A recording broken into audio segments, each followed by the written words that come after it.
Hey guys, Lauren Isaacs here. A couple of nights ago, the Toronto District School Board put on a presentation online called Teaching Palestine.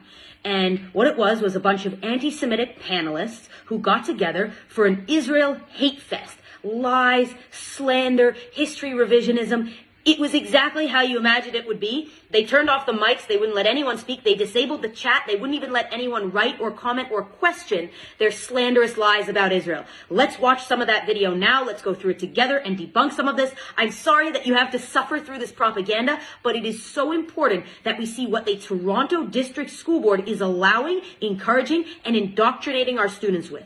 Articles in the Washington Post and the Toronto Star have revealed a culture of fear. Students, teachers, and administrators have publicly come forward to describe the ways they are surveilled, disciplined, intimidated, and harmed by their institutions for demonstrating consistency in their values when speaking about Palestine. This is straight up propaganda. She's saying we're being intimidated as public school teachers. No public school teachers in Toronto are being intimidated. She makes it sound like the KGB is walking through Toronto public school hallways and patrolling people and making sure they don't mention the word Palestine or anything like that. Simply crap. It's not true. Not to mention the fact that, again, Israel and Jews on the intersectionality totem pole always fall at the bottom. So if anyone is being patrolled, it's teachers not allowed to stand by Israel and not allowed to stand by Jews. It's a complete opposite of what she's saying. Guess what? I would surveil this teacher. If she was teaching my kids in school, I would absolutely want her surveilled, because if she's going to teach fictitious history and horrible history that demonizes my people and history that seeks to erase the existence of my people, yeah, I would hope she's being surveilled. We have disabled the chat for this reason, but are sending those of you committed to Palestinian liberation our gratitude for being here tonight. I had many friends, many Jewish people, many non-Jewish teachers, many Zionists who attended this talk, and of course they were silenced because these people are afraid of what we have to say. They're afraid of the truth. They're afraid of being called out for their lies and their vicious hatred. Guess who silences people and doesn't let them ask questions? People who have something to hide. No intellectually honest person, decent person, or person who can rationalize and stand by their own opinions and is comfortable in debating ever silences anyone else. The people who historically silence others, guess what? They're the bad guys. Now they are going to introduce the panelists, most of whom are known anti-Semites online. One of them identifies as a queer Palestinian, and one of them is part of a self-hating Jewish group. I don't know if this person is really Jewish or not. They say they are. Doesn't matter. You get the character of this panel. My name is Sabrina. I use she, her pronouns. Why is she wearing that? Why is she wearing that? She just shows up in a keffiyeh, in a Palestinian Yasser Arafat terrorist headscarf. What, am I on planet Earth? Why is she wearing that? My name is Sabrina. I use she, her pronouns, and I'm a queer Palestinian. She's a queer Palestinian. Go live in Gaza then, lady. Go live in Gaza. See how your beloved people, government, nation treat you as a queer Palestinian. Because you'll be lucky if you last 5 minutes before they behead you, or rape you, or lynch you, or set you on fire, or throw you off of a building, or all of the above. I can't with these people. I can't. Have you ever heard of chickens who love KFC? No? Would that be ridiculous? My family went mostly to Lebanon, and my family is still living in refugee camps in Lebanon, 73 years later. They are still stateless, and I think that's something that a lot of people don't realize, is that they do not have the right to return to their homeland. Why are they still refugees 73 years later in Lebanon? Doesn't that say something about the Lebanese government? Doesn't that say something about how they view Palestinians or whatever they're calling themselves now? Doesn't that say something about Lebanon? What the hell does that have to do with Israel? So the school had like an Israeli flag hung, I guess, for Jewish Heritage Month, and Palestinian students were very hurt to see that, especially right after it's like seeing the violence on social media and knowing the violence that's happening to their people and the active ethnic cleansing that's occurring. Ethnic cleansing? In 1967, the Palestinian population numbered approximately 955,000. By 2015, that population had quintupled and was at 4.7 million. Ethnic cleansing? What?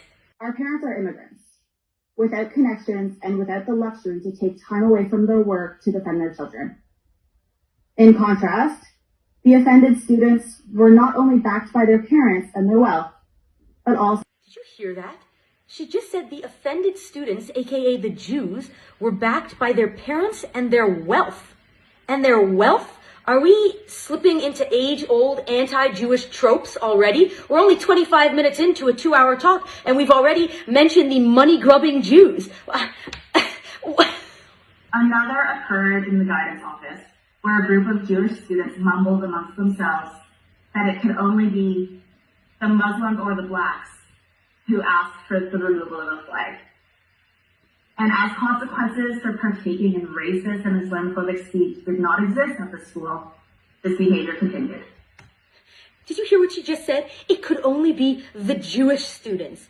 I can't believe that this was allowed at a Toronto school board meeting. This is like 1930s Goebbels Hitler propaganda against Jews. They're not even pretending that this is about Palestinians or Israelis. She is full on just firing shots at Jews. It is unreal. One of the reasons for tonight's panel is to build a foundation for those of us that might not have that knowledge, and for those of us that have fears around saying Palestine. Translated into plain English, he's saying that the reason for tonight's panel is for a bunch of people to get together in an undisturbed venue, in an undisputed venue, turning off everyone else's mics, chats, and ability to contradict them, and to come up with ways that they can officially, legally delegitimize Israel in Toronto Public School Board classrooms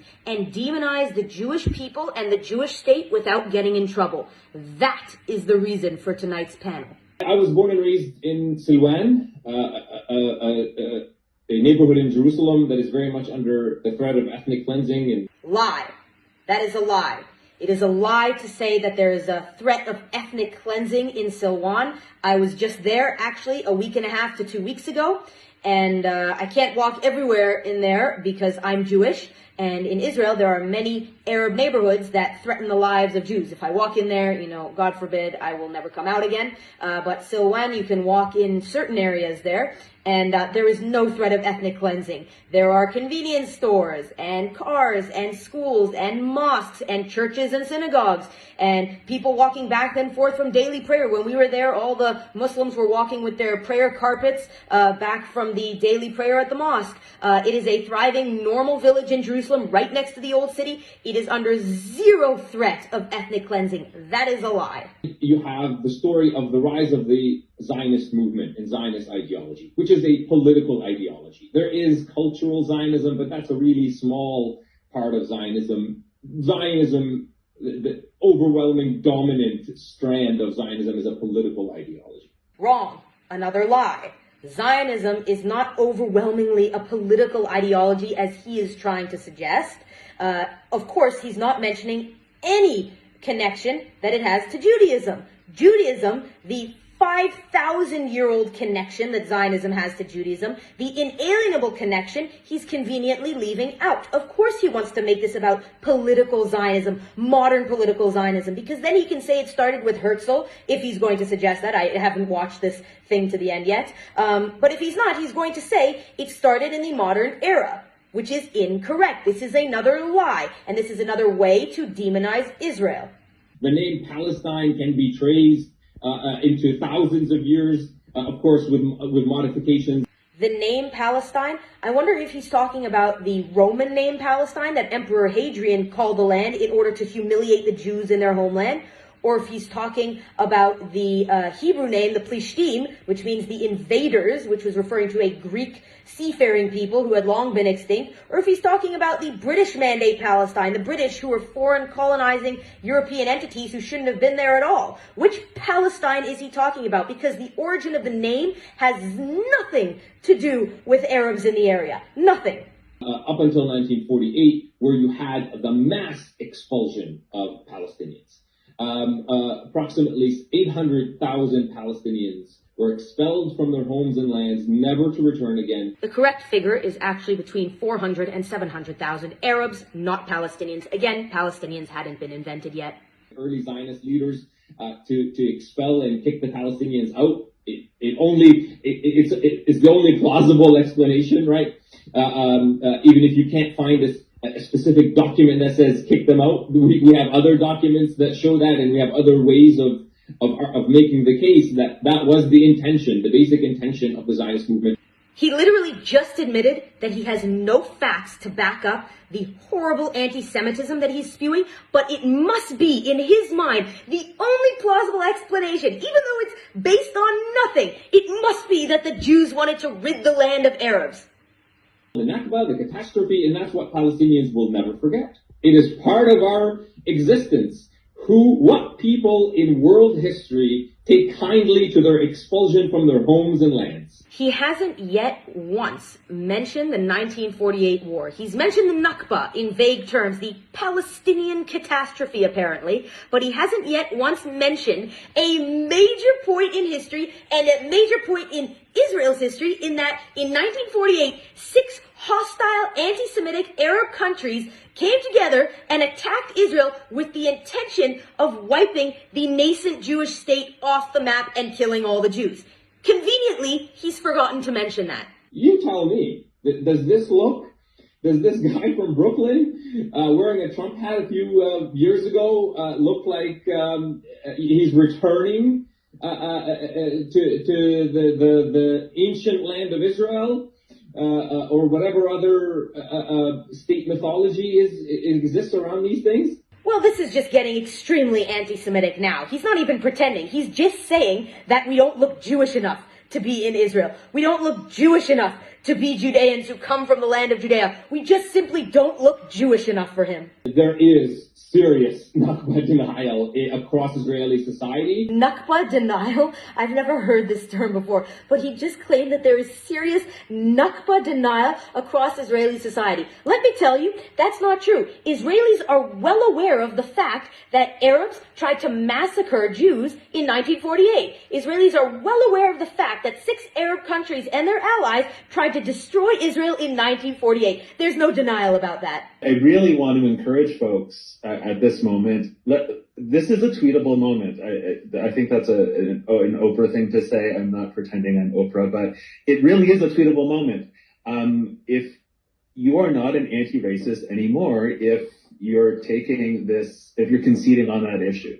Once you've conceded on Palestine, you are not an anti-racist anymore. The hashtag we're using, by the way, is Say Palestine. This is a tweetable moment. There is no longer even a pretense that this discussion is remotely about education or open dialogue or learning or anything of the sort. This is a tweetable moment for them. All they've done is got together in their little group where they don't allow anyone to speak or allow anyone to comment or allow any dissenting voices or any questions. They're getting together and discussing strategies on how to make Israel seem like a big bad villain and make the Jews seem all evil and conspiratorial in the world, and they can tweet about it. This is pure propaganda. Okay, we've come up with good hashtags and we've come up with good one-liners and we've come up with good lies. Let's tweet it out now. How is this education? How is this being run by a Toronto school board? So anti-Semitism is a term that has multiple meanings. Wrong.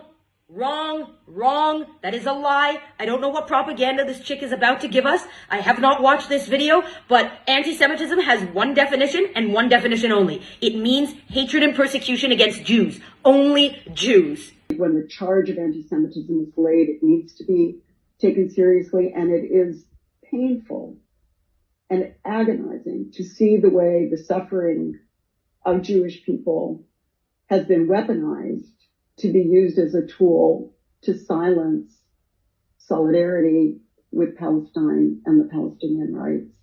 This chick is such a self-hating Jew, she couldn't even get through one sentence to actually condemn anti-Semitism. Did you notice what she just said? She said, I hate that the suffering of Jews and Jewish people and anti-Semitism. And then you thought she might have said, it exists and it's terrible and I hate that it exists. But no, she ended that sentence by saying, I hate that the suffering of Jewish people has been weaponized to oppress Palestinians. Can you believe this? But there's a third meaning, and this is sometimes referred to as the new anti-Semitism. Okay. And unfortunately, this is a dominant misnomer that is used by organizations that claim to represent the Jewish community. And this is that anyone who challenges the state of Israel, which does use a Jewish star in its flag, which makes it confusing. But unfortunately, this is a dominant misnomer that is used by organizations that claim to represent the Jewish community. I love how she keeps saying these mainstream Jewish organizations which claim to represent the Jewish community, inferring that they do not. Actually, they do, for the most part, represent mainstream Jewish communities. She, on the other hand, pot kettle black, is in a fringe, self-hating, unrecognized anti-Semitic pseudo-Jewish group, and she's here as a token Jew pretending to represent the Jewish community, trying to speak for Jews, which she does not. Because in fact, the term anti-Semitism, if it's not about Jewish oppression, it actually is not about racism or anti-racism. It's about Whoa, stop. Did she just say anti-Semitism is in fact not about Jewish oppression? I'm sorry, what planet am I living on? Do I speak English? Is my name still Lauren? I don't know what's going on right now. She's our token Jew here, sitting on the panel, demonizing Jews, and she just said, in fact, as a fact, anti-Semitism is not about Jewish oppression. Zionism is one response to anti-Semitism. Wrong. That is another lie. Zionism is not a response to anti-Semitism. Guess what? Zionism predates your Jew hatred. People like you who hate Jews, yeah, guess what? Zionism was here long before you were, okay? Zionism started thousands of years ago between God and Abraham, when God made a covenant with Abraham for a man and a land, all right? It has nothing to do with anti-Semitism, and you are proving to be the biggest anti-Semite in the room. And a number of us are Jewish faculty who have specifically written to indicate that we object to the way in which the so-called Jewish community has been mobilized. She just said so-called Jewish community. Again, who is this lady? Is she Jewish or is she not? She can't use her Judaism when it suits her. I'm a Jew, so blah, blah, blah, blah, blah. I can say whatever I want. But now I'm distancing myself. I'm not part of the Jewish community. These people don't speak for us Jews. Oh, I'm not part of those Jews. What is she doing? She can't just use her Judaism when it suits her. What happens, though, if I get accused of anti-Semitism, particularly by a large pro-Israel organization? They are plotting. They're plotting their anti-Semitism. They're literally asking, how can we go about being anti-Semitic without being called out as anti-Semites? They're helping each other to seek out methods of Jew hatred, but they don't want to be called Jew haters in public. So what do? How do we avoid that? Let's plan. Let's plot. And how do we begin to educate about settler colonialism? Israel is not a colonial entity. Jews are indigenous to Judea, always have been, always will be. But they are so against colonialism, and yet they sit here acknowledging that Canada is a colonial country that massacred indigenous individuals. Meanwhile, last week we just found hundreds and hundreds of dead indigenous bodies buried under residential schools in Canada, and they're sitting here not calling for the destruction of Canada as they are the destruction of Israel. Does anyone see any intellectual inconsistency? Are we being intellectually illogical or dishonest with ourselves? The fact is, one is fake colonialism. You're saying Israel is colonialist, which it's actually not. That's made up. But in their crazy minds, it is. And one is real colonialism. Canada is a real colonialist entity. And they're sitting perfectly fine to live in Canada, not calling for the destruction of that country. They want the evacuation of Israel. Why don't they evacuate Canada? To everyone that joined us tonight and whose faces we can't see, but whose spirits we can feel, we honor you. We thank you. And please speak up and say Palestine. Thanks for joining me. Thank the Lord it's over. We don't have to watch any more of this. It's done. But this is the reality. We have to be well aware of the fact that there's indoctrination, there's brainwashing, there's history revisionism, and there's pure anti-Semitic hatred in our schools. This is not unique to Toronto. This was in Toronto, but it's all over Canada. It's all over America. It's all over the world. This is happening. We have to be aware of it. We have to fight it. We have to stand up against it. Am Yisrael Chai. Spread this video. Let's spread the truth. Let's spread education. Take care.